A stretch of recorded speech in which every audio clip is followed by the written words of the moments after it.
Good afternoon, and thank you. I have a role of talking about the humanitarian context of food aid and in this context of famine. And this is not entirely my area of expertise, but I do know some of the issues around humanitarian action and the ways in which food aid is a crucial aspect of saving lives. So I'm going to be looking at questions of humanitarian access, that is getting help to people that are in need, some of the legal principles around food and medicine in particular, how in context of constraint remote action is undertaken, and look at the case of Syria in a little bit more detail.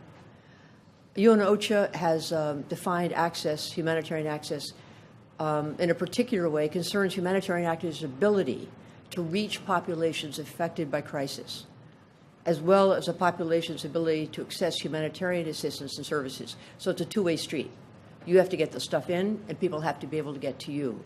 And that's the understanding of some of the constraints in terms of security and terrain. And they further state in the same paragraph, access is therefore a fundamental prerequisite to effective humanitarian action. So when one talks about humanitarian access, it's not a sidebar issue. It's not one that has, particular people coming before the UN and pleading. It's not a complaint in a particular part of the work of Save the Children. Humanitarian access is fundamental to what humanitarians do. Now, in this issue of humanitarian access, we see it in many, many different settings. So natural disasters and difficult terrain for a number of other reasons can make the key issue of humanitarian access mitigated by early warning and prepositioning. There's an enormous amount of literature on the periodicity of drought and of floods in many parts of the world. And WFP and UNOCHA and many other organizations are very familiar with that. They're tracking it. They have early warning signs, and they do work on trying to preposition. That's not simple. It requires having a fair amount of advanced transport capacities and a fair amount of money to be able to store and warehouse a lot of supplies in the region. But the old days of waiting for the boats to come across the Atlantic and then get offloaded using, U.S. food surplus, I mean, there's still aspects of that, but they're beginning to diminish. And I think that's part of the success in terms of reduction of famine that we've seen in the last 15 years, at least the last 12 years, up until the last 5 years. In other words, the first 10 years of 2000s, there's been a really good reduction. But as we all know, the last 5 years have been filled with intense conflict in many areas. And so this question comes back now to humanitarian access in conflict settings is a very pivotal question. And you have two interesting dynamics going on here in terms of advocacy. One is the refusal of the state and the non-state actors to provide access. They just won't let humanitarian aid in. And this is a problem on both the side of nation states and on non-state actors. And then at the UN level, and this includes the UN agencies, there is confusion and rhetoric and consternation about the fact that this is being allowed to happen, or it's not being considered unlawful, or there isn't some other state that's going to intervene and open up access. And in the midst of this rhetoric and distress, very little has been done. Access is blocked.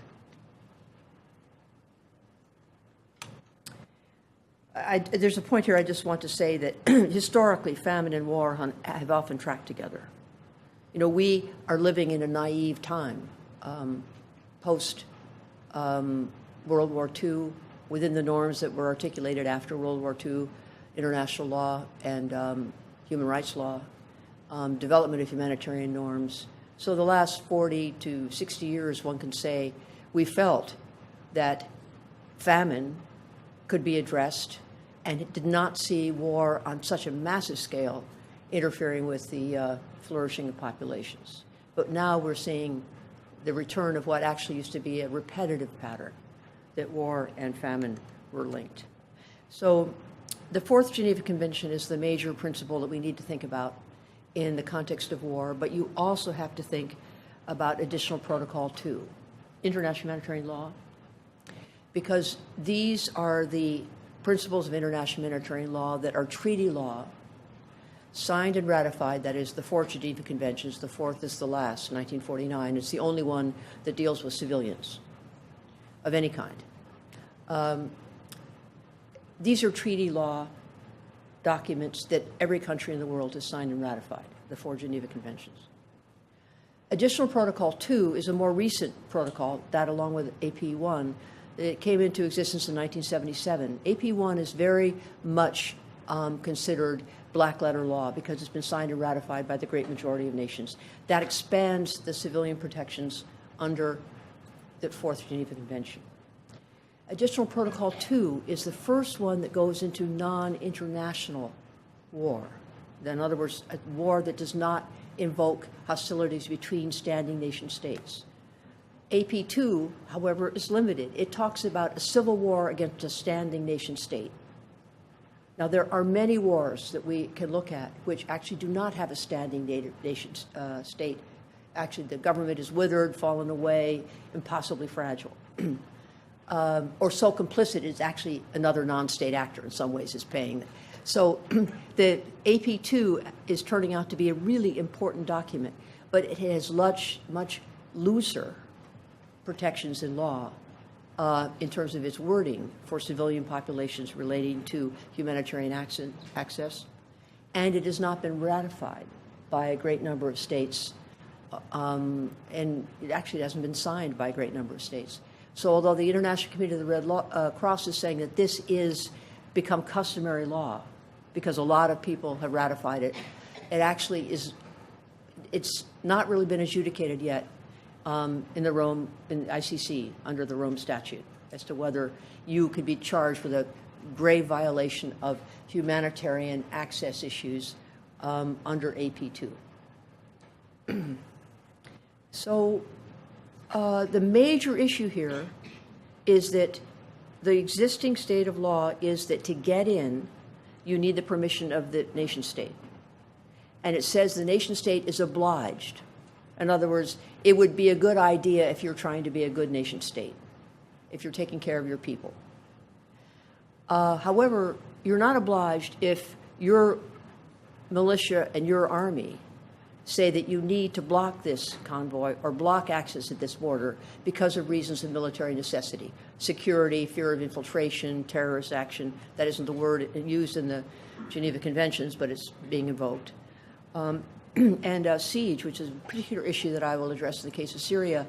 It is allowed in international law, siege, 4th Geneva Convention, where food is blocked in the case of siege, as medical aid is also, if you can document that there are combatants within the civilian population, and then it becomes a matter of military necessity. We have to starve the civilians in order to kill the combatants. That's a high threshold. You can meet it. If you can meet it in law, it's lawful. So the interesting thing about the Rome Statute, even though they have pretty much adopted all of the international humanitarian law that is in the documents we're familiar with, they've blurred and made food as a weapon of war a much more strong element as a war crime or as a crime against humanity. So if we're thinking, and this is another topic, but this is an area that has really not been explored, and it is a very fruitful one in terms of where you might find language that would justify and then shore up legally humanitarian instincts that say you cannot block access to civilian populations in the time of war for delivery of food and delivery of medical supplies.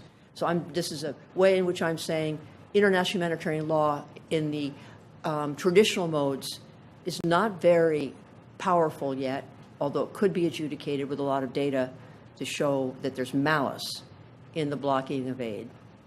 But the Rome Statute offers some opening. So the reason I'm saying that is that the UN has come out in many cases in declarations around Syria saying it's a violation of international law to block the convoy. It isn't, bluntly speaking, unless you get deep into the weeds. So in the context of many of these conflicts now, whether it's Ukraine, Yemen, it's a little bit less possible because so much has to come by sea, but and Syria, in these big conflicts where populations are trapped, remote action has been the word of the day. And if you think about remote action, we're speaking about cross-border transport of goods and services, and to some extent, in the case of medical care, skilled medical people who go in. And this can be either permissive or clandestine. Obviously, if it's permissive, you have and this is in the state situation of non-state actors that control that side of the border. You still have to get permission from the non-state actor. But if your guys that you're trying to support in terms of their populations, you can cross the border. So that's how the Syrian American Medical Society and USAM, which is another doctors association, managed to bring in all sorts of food and medical supplies in from Turkey. This was up until about a year and a half ago when Turkey closed its borders. But it was in this period of time that you would smuggle in. And because on the Syrian side of the border you had the Free Syrian Army or those that were allied with it, you could then bring in the medical supplies, and it would filter down in taxis, in sheep transports, in cars that basically had piles of blankets in the back and in the trunk. All sorts of things would come down into central Syria and then off into the towns and the areas that were hard to reach. When it came to medicine, healthcare, often the mode was electronic, and telemetry was practiced in many of the hospitals, both underground and above ground, in basically after 2014 in the war in Syria. We could talk more about this, but the limitations of these strategies for remote action are essentially that the security issues are enormous. We can talk about, it's obvious. Efficiency, it costs a whole lot, and it's very risky, and you don't get very much in if the need gets intense and increased. The consistency of what comes in what time frame, is completely problematic. You can't predict. And then the quality and quantity of what comes in is often degraded, and you can have these periodic raids by the military that will haul off things that are useful, and then what gets in turns out to be increasingly less useful. So let me turn to the example of Syria more robustly. So it's now in its 8th year. It started in March of 2011, and it started as civil unrest, moved to civil war, and has now become an internationalized armed conflict. So if you think about this in phases of applicable IHL, it was essentially Common Article 3, then Additional Protocol 2, and now it is 4th Geneva Convention law. And this has bearing upon what is lawful and what isn't, and what could be tried as a war crime in terms of restriction of humanitarian access. Syria is characterized by extraordinary refugee flight and sustained internal displacement. Virtually half of the population of Syria is either internally displaced or in a refugee setting. Marked shifts in control of terrain and borders, and that's been most rapid in the last 2 years. So in peak of control of the Free Syrian Army and its allies, the opposition, and arguably secular opposition to the Syrian government, peak control of territory was in 2015. In that period, the Syrian Air Force took to the air, the Russians joined them, and then you had punishing assaults, and everything's been driven back. And so control of Syria is now pretty much under the government of Syria, which remains standing throughout, or in the far east of the country under U.S. forces and others, and Kurds. The diverse warring parties have gotten even more complex as the years have gone on, and as you say, the war is now abated and controlled because of the control of the air. So this is from 2015, but it's a notional one because there's been moving and changing, but this gives you a sense of the numbers of people that are outside and the numbers of people that are in. And if you note, Mercy Corps, which is using the standard definitions, that you see there it says 13.5 million, that's in bold in the text, are still in need of assistance. And then in Syria, you have 6.6 million people who are internally displaced. So the 6.6 are a subset of the 13.6. Because the problem is some you can't get into at all. They're internally displaced. and often can be trapped. But you have people that are in the cities that are under war attack, and you can't get to them because of the kinetic nature of the war. So there's been for years at least half of the population within Syria that has been left in Syria that is seriously food insecure, and also in the context of the refugee settings. So the main ones I'm looking at are Turkey, Jordan, Lebanon, and Iraq. Jordan and Iraq are coping, although they are overwhelmed. Turkey actually is a big country, wealthy, and they're doing a very good job of feeding and sheltering the refugees and integrating them more into their setting. Lebanon is struggling enormously, and it is actually getting tougher now. Lebanon is creaking at the seams. They can't sustain this. And what we're seeing is really measurable declines in nutritional status and health status in general of the Syrian refugees in Lebanon.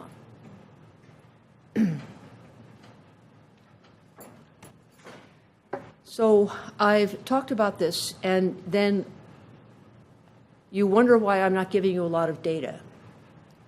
I mean, I could give you a lot of numbers from certain time frames, certain years, certain parts of Syria, but there's no data that allow you to see, there are no data that allow you to see trends, that allow you to see what has happened to a given trends by geography, given populations over time, or anything that is remotely generalizable for government-controlled areas and opposition-controlled areas.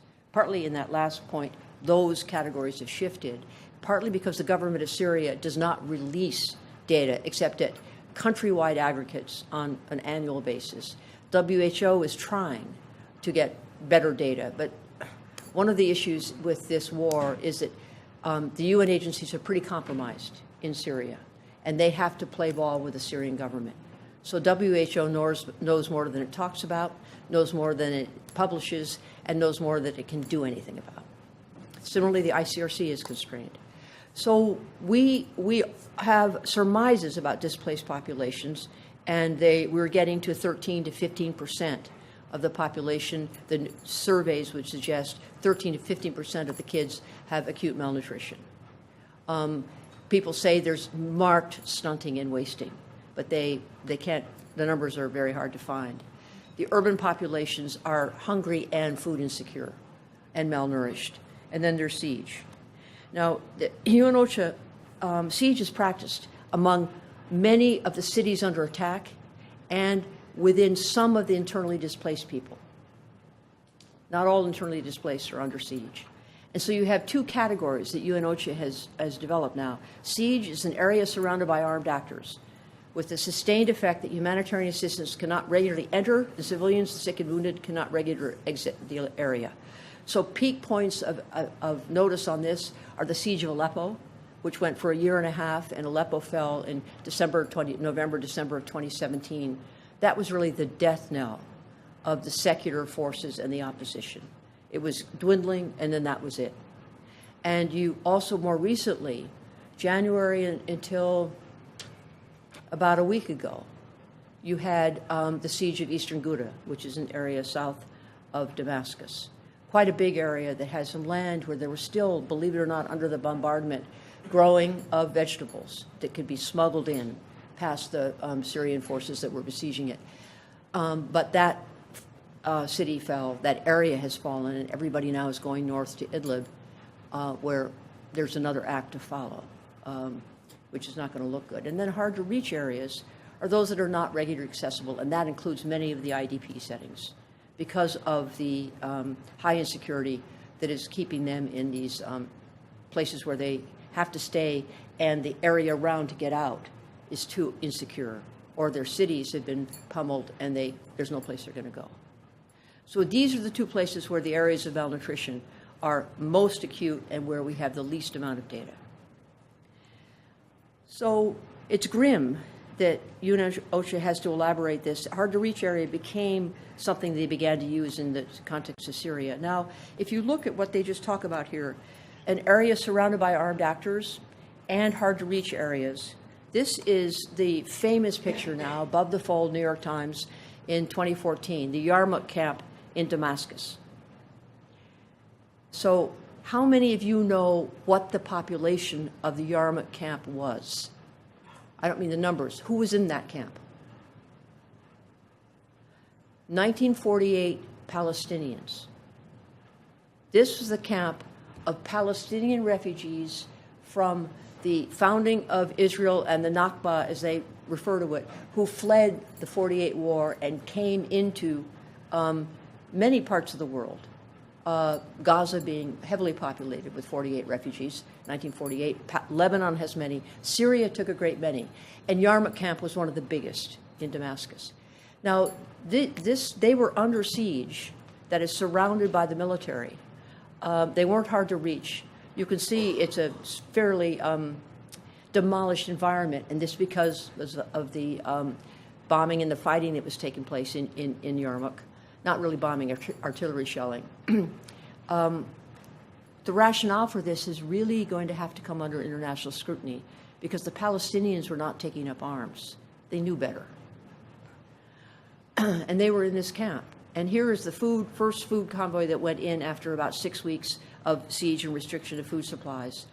And the people are not starving, but they're very hungry, very hungry. No milk powder for a long time, very little bread, getting by on tiny amounts of rice. And the thing that makes the power of this is the photography.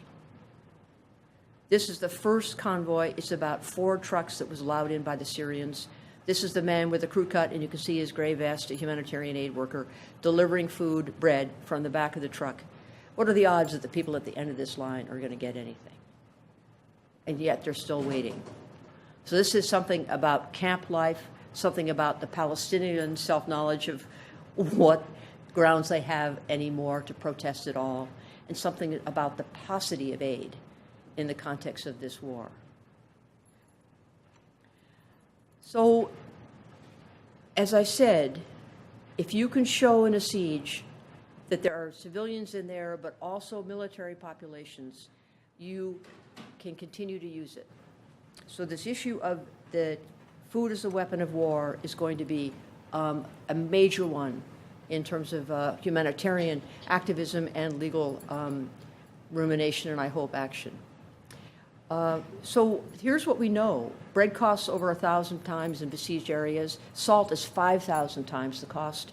You have medical authorities reporting, this is again from the opposition side, a great deal of complications in treating war wounded because they're already so malnourished. Pregnancy is very, very dangerous for many reasons, but many, if not most of the women are anemic or seriously anemic. We can go into those issues. Dental caries is really markedly on the rise. You can see it in the streets. I've not been in Syria, but in the streets of Lebanon. Over the years I've been going there, the kids' teeth are black. And the fundamental problem with blockage of access is blockage of information. So I want to end in this mode, which is talking to you about this historical way in which hunger, famine, various forms of malnutrition are part of war. This is, the famous quote from Rudolf Virchow, who is really the father of public health. And he has many things to say about public health, but this is his reports from the epidemics of 1848, which is in the context of the revolutions of 1848 throughout Europe. Very, very powerful ones in Germany. And in Upper Silesia, there was a revolt. It was put down. People were in essentially internally displaced settings, barracks, cold, no blankets, very little food. And the epidemic was a typhus epidemic. Typhus thrives on cold and squalor and rats and dirt, and that's what people were living in. So he came up there and to look at why people were dying, and this was the reason. And then he extrapolated, because he's a brilliant man who's very widely read. Epidemics resemble great warning signs on which the true statesman is able to read that the evolution of his nation has been disturbed to a point which even a careless policy is no longer allowed to overlook. So often you'll see this quote, "Don't crowd diseases point everywhere to deficiencies of society." Or you'll see the quote, "Abnormal conditions always produce abnormal situations." And then war, plague, and famine condition each other, where we don't usually expect them to occur, but they always are there, and they always condition each other. So this is where I think we are now in the arc of what this discussion has been, that the distress in the world now is increasing these issues of access, these issues of data, and we're losing ground. And I think that the statement for Virchow is is trenchant and powerful for our times. So thank you.